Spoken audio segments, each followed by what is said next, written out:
Hello everyone, this is Preeti Sagar and welcome back to Career Launcher UPSC. आज इस video में हम discuss करने जा रहे हैं how to write a good answer in examination. Before moving on to the discussion, पहले ये जानना जरूरी है कि आंसर राइटिंग प्रैक्टिस कैसे की जाए और क्यों की जाए. देखिए, क्यों की जाए इसका आंसर ये है कि आप जब आंसर एग्जामिनेशन हॉल में बैठते हैं और आंसर लिखने का कोशिश करते हैं तो कहीं ना कहीं हम ब्लैक आउट हो जाते हैं कि हमें एग्जैक्टली लिखना क्या है, क्योंकि क्वेश्चंस को समझना बहुत ज़रूरी है बिफोर राइटिंग एन आंसर. तो इसके लिए प्रैक्टिस बहुत ज़रूरी है. प्रैक्टिस के लिए आप क्या कर सकते हैं, आप मेंस में जो प्रीवियस ईयर्स के क्वेश्चंस हैं उसको आप रेफर कर सकते हो. कम से कम 10 से 15 साल के क्वेश्चंस को आप रेफर करिए, उसको आप उसी हिसाब से लिखने की कोशिश करिए जैसे कि मेंस में पूछे गए हैं. जैसे अगर डिस्कस करना है तो आप उसको डिस्कस करिए, मतलब जो भी कॉन्टेक्स्ट है आपको उस कॉन्टेक्स्ट में लिखना है.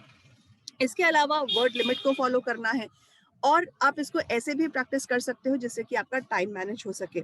एक प्रॉपर टाइम टेबल आप बना लीजिए कि आपको अपने रीडिंग्स के अलावा या जो भी आप सब्जेक्ट्स पढ़ रहे हो उसके अलावा आपको कम से कम 1 या 2 आंसर रोज का लिखना है.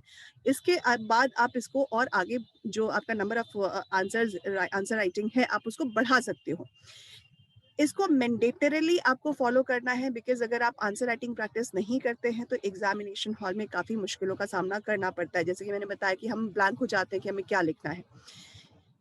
इसकी शुरुआत आप ऐसे कर सकते हो, जैसे अगर आप न्यूज़पेपर पढ़ते हैं उसके एडिटोरियल्स होते हैं, उन एडिटोरियल को आप समराइज करके लिख सकते हो 50 वर्ड्स में, 100 वर्ड्स में, या जो भी जिस हिसाब से. देखो, शुरुआत करोगे तो कहीं ना कहीं वो ज़्यादा होगा, आप आउट ऑफ द कॉन्टेक्स्ट चले जाओगे. लेकिन अगर आप उसको प्रैक्टिस में रखिएगा, प्रैक्टिस के तौर पर रोज़ प्रैक्टिस करेंगे तो आप उसको स्ट्रीमलाइन कर सकते हो. रेगुलर प्रैक्टिस से आप जो आंसर राइटिंग का जो एक फियर है उसको आप ओवरकम कर सकते हैं, तो इसमें भी आपको ये हेल्प करता है.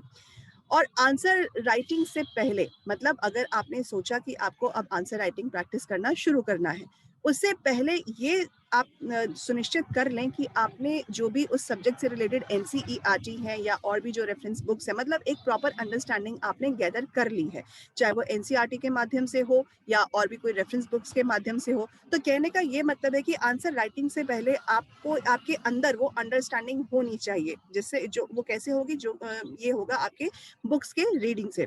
तो अगर आप कोई एक पर्टिकुलर टॉपिक पे आंसर लिख रहे हैं तो उस टॉपिक को अच्छे से पढ़ लीजिए ताकि आप एक प्रॉपर अंडरस्टैंडिंग के साथ आप उसको अटेम्प्ट कर सको. अब गुड आंसर कैसे लिखा जाए उसके कुछ टिप्स के ऊपर हम बात करते हैं. सबसे पहले क्या करना है, क्वेश्चंस को पढ़िए. क्वेश्चन में ये देखिए कि आखिर वो क्वेश्चन पूछा क्या गया है, मतलब उस क्वेश्चन का कॉन्टेक्स्ट क्या है. कॉन्टेक्स्ट मतलब कि क्या उसको आपको डिस्कस करना है, या आपको इवैल्यूएट करना है, या आपको उसे क्रिटिसाइज करना है, या इल्यूसिडेट करना है, या उसमें एक्सप्लेनेशन लिखनी है, या कमेंट करना है. मतलब इस तरीके से ही आपको लिखना है कि जो उसके कॉन्टेक्स्ट में पूछा गया हो. इसके अलावा जब भी आप क्वेश्चन पढ़े, आप उसमें जो हाईलाइट जो कीवर्ड्स हैं उनको हाईलाइट करिए. मतलब हर एक क्वेश्चन में, अगर क्वेश्चन 2 पार्ट्स में दिया हुआ है तो हर एक पार्ट में 2 या 1 हाईलाइट तो एक कीवर्ड तो होगा ही होगा. इसका मतलब ये हुआ कि आपका जो आंसर है वो उसी कॉन्टेक्स्ट में होगा जिस कॉन्टेक्स्ट में जो कि कीवर्ड लिखा गया है, तो आपको उसी हिसाब से उसको आंसर करना है. जब भी आप आंसर लिखिए, इसकी शुरुआत हमेशा एक इंट्रोडक्शन से होनी चाहिए. मतलब जब भी क्वेश्चन स्टार्ट होता है उसमें जो पहला कीवर्ड है उसका मतलब ये हुआ कि पहले कीवर्ड को इंट्रोड्यूस करना है. आप उसे इंट्रोड्यूस करिए, उसका इंट्रोडक्शन, क्योंकि आपको जो आंसर है वो 200 या 150 वर्ड्स में लिखनी है, तो उसी हिसाब से आपको नंबर ऑफ वर्ड्स को डिवाइड करना है. अगर 150 वर्ड में है तो आप इंट्रोडक्शन को 20 वर्ड्स में लिख सकते हो, 25 वर्ड्स में लिख सकते हो. अगर 200 है तो आप उसको थोड़ा सा और इंक्रीज कर सकते हैं. इंट्रोडक्शन खत्म करने के बाद आपको उसे कंटिन्यूएशन में ही रखना है, मतलब वो ऐसे कंटिन्यूएशन में लगे कि वो कहीं भी डिस्टॉर्टेड ना लगे. इंट्रोडक्शन खत्म किया, डिस्क्रिप्शन पे आए. डिस्क्रिप्शन जो कि उसका मेन बॉडी होता है आंसर का. मतलब ये कि जो प्रॉपर एक्सप्लेनेशन है, मतलब जो दूसरा कीवर्ड है उस कीवर्ड को आपको डिस्क्राइब करना है. मतलब जो कॉन्टेक्स्ट है, अब उस कॉन्टेक्स्ट को आपको डिस्क्राइब करना है. उसके डिस्क्रिप्शन पे आप थोड़े वर्ड ज़्यादा ले सकते हैं। जैसे मैंने बताया कि 150 और 200, तो उसी हिसाब से आप उसको नंबर ऑफ वर्ड्स में डिवाइड करिए।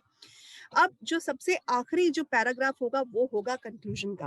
कंक्लूजन भी आपको, जैसे आपने इंट्रोडक्शन 20 टू 30 वर्ड्स में लिखे, उसी हिसाब से आपको कंक्लूड करना है। कंक्लूड भी आपको इसी हिसाब से करना है जिस हिसाब से क्वेश्चन में दिया गया है। जैसे हमने डिस्कस किए कि क्या-क्या हो सकते हैं, जैसे कि डिस्कस हो सकता है इवैल्यूएट, क्रिटिकल एनालिसिस या क्रिटिकली इवैल्यूएट, तो इसी हिसाब से आपको उसे कंक्लूड भी करना है। इसके अलावा कुछ क्वेश्चंस ऐसे भी होते हैं जिसमें आप जो वे फॉरवर्ड है उसको आप सजेस्ट कर सकते हो, तो वो अकॉर्डिंगली आपको एनालाइज करना और उसी हिसाब से आपको आंसर लिखना है। ये चीज़ हमेशा ध्यान में रखनी है कि कभी भी एक एक्सट्रीम व्यू आपके आंसर में रिफ्लेक्ट नहीं होना चाहिए।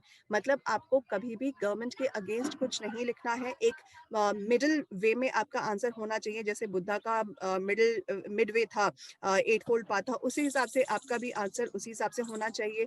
इसको आप थोड़ा सा डिप्लोमेटिक वे में भी लिख सकते हो, पर वो इतना भी डिप्लोमेटिक ना हो कि वो लगे कि आप, मतलब एक न्यूट्रल व्यू आप प्रेजेंट करिए कि ये आपके अपने व्यूज हैं, पर वो एक्सट्रीम व्यूज नहीं होने चाहिए। जैसे कई बारी एथिक्स के क्वेश्चंस में हम इस तरीके की गलतियां कर देते हैं, या अगर हमें क्रिटिसाइज करना हो किसी पॉलिसी को या किसी एक्शन को, तो हम उसमें गवर्नमेंट के अगेंस्ट चले जाते हैं। तो उस प्रैक्टिस को हमें रोकना है, उसे नहीं करना है। आंसर में आप कुछ इंपॉर्टेंट फैक्ट्स या फिगर्स आप उसको डाल सकते हो, अगर ऐसा कुछ पूछा जा रहा है तो, क्योंकि ये आपके आंसर को या आपके पॉइंट को जस्टिफाई करता है। तो और एक अच्छे स्कोर के लिए भी आप इसको प्रैक्टिस कर सकते हैं। कॉन्टेक्स्ट का मैंने जैसे आपको बताया कि कॉन्टेक्स्ट उतना ही ज़रूरी है जितना कि कंटेंट। मतलब कंटेंट आपको 150 या 200 वर्ड्स में लिखना है, और कॉन्टेक्स्ट जो कि हम पहले ही डिस्कस कर चुके हैं वो बहुत ज़रूरी है, उसी हिसाब से आपको आंसर लिखना है। अब डिपेंड करता है क्वेश्चन कौन से सब्जेक्ट से पूछा जा रहा है, उसी हिसाब से आपको डायग्राम या फ्लो चार्ट आप उसको प्रिपेयर कर सकते हो अगर ज़रूरत पड़ती है तो। आंसर राइटिंग जब भी आप करें तो ये ध्यान में रखें कि अब कभी भी आपको वर्ड लिमिट्स के बियॉन्ड नहीं जाना है। देखो 5 से 10 वर्ड्स चलता है, पर उससे ज़्यादा नेगेटिव हो जाता है। तो आपको ये हमेशा ध्यान में रखना है कि वर्ड लिमिट्स को हमेशा फॉलो करें। ये सारी चीज़ें, जितने भी टिप्स हमने डिस्कस किए, ये आपको एग्जामिनेशन हॉल में अच्छा आंसर राइटिंग करने में या अच्छा आंसर लिखने में हेल्प करेगा। लेकिन इन सबसे पहले ये बहुत ज़रूरी है कि आप इसको रोज़ाना प्रैक्टिस में रखें, जो कि हम पहले ही डिस्कस कर चुके हैं कि आप पहले कम नंबर से ट्राई करिए, 1 या 2, उसके बाद आप उसको इंक्रीज़ करिए। आप फर्स्ट स्टेज पे आप उसको समराइज़ एडिटोरियल्स का समरी लिख सकते हैं। मतलब इस हिसाब से आप उस अपने स्टेजेस में इसको डिवाइड कर सकते हो। आई होप इस वीडियो में जो भी हमने डिस्कस किया है वो आपके लिए यूज़फुल हो। आप इसको फॉलो करिए और अपने हिसाब से भी आप इसमें कुछ ऐड कर सकते हैं। सो इस वीडियो में बस इतना ही। Thank you so much. Have a nice day.